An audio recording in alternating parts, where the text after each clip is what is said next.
আজকে আপনাদের মাঝে যে বিষয় নিয়ে আলোচনা করব, সেই বিষয়টি হচ্ছে স্বামী-স্ত্রী মিল মহামেলাদের ব্যাপার নিয়ে।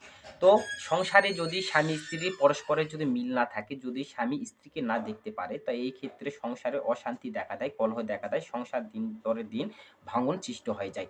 তো আজকে এর থেকে রেহাই পাওয়ার জন্য যদি আপনার স্বামী যদি আপনাকে সর্বদাই খারাপ বা গালাগালিজ করে, সর্বদাই মারধর করে, সর্বদা যদি না দেখতে পারে, সর্বদাই আজকে নকশা যে যন্ত্র আপনাদের মাঝে নিয়ে হাজির হয়েছি, সেই নকশা যন্ত্র দ্বারা আপনারা খুব সহজেই খারাপ টাইপের স্বামীকে কিংবা বজ্জাত স্বামীকে আপনার নিজের আয়ত্ত করে রাখতে পারেন, নিজের বশীকরণ করে রাখতে পারবেন।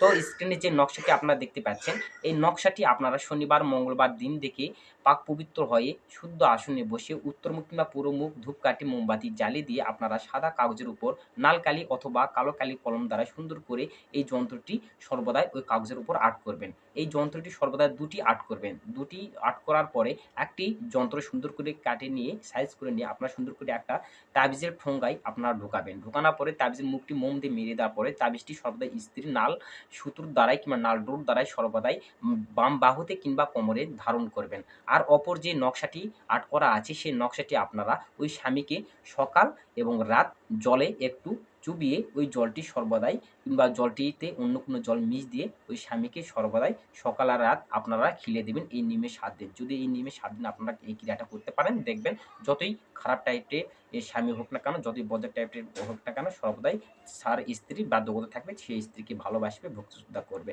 তো অবশ্যই যদি ভিডিওটি একটু উপকারে আপনাদের আসে তো অবশ্যই একটা লাইক করবেন, কমেন্টে অবশ্যই আপনাদের মতামত জানাবেন। আর ভিডিওটি আত্মীয়-স্বজন, বন্ধু-বান্ধবের মাঝে শেয়ার করে সর্বদাই তাদেরকে উপকৃত করবেন। আর আমার এই ছোট্ট চ্যানেলে যদি নতুন এসে থাকেন তাহলে অবশ্যই আমার এই চ্যানেলটিকে সাবস্ক্রাইব করে আমার পাশে থাকবেন। তো আজ এই পর্যন্তই। আপনারা ভালো থাকুন, সুস্থ থাকুন। দেখা হচ্ছে আবার কোনো নতুন ভিডিওতে। নমস্কার।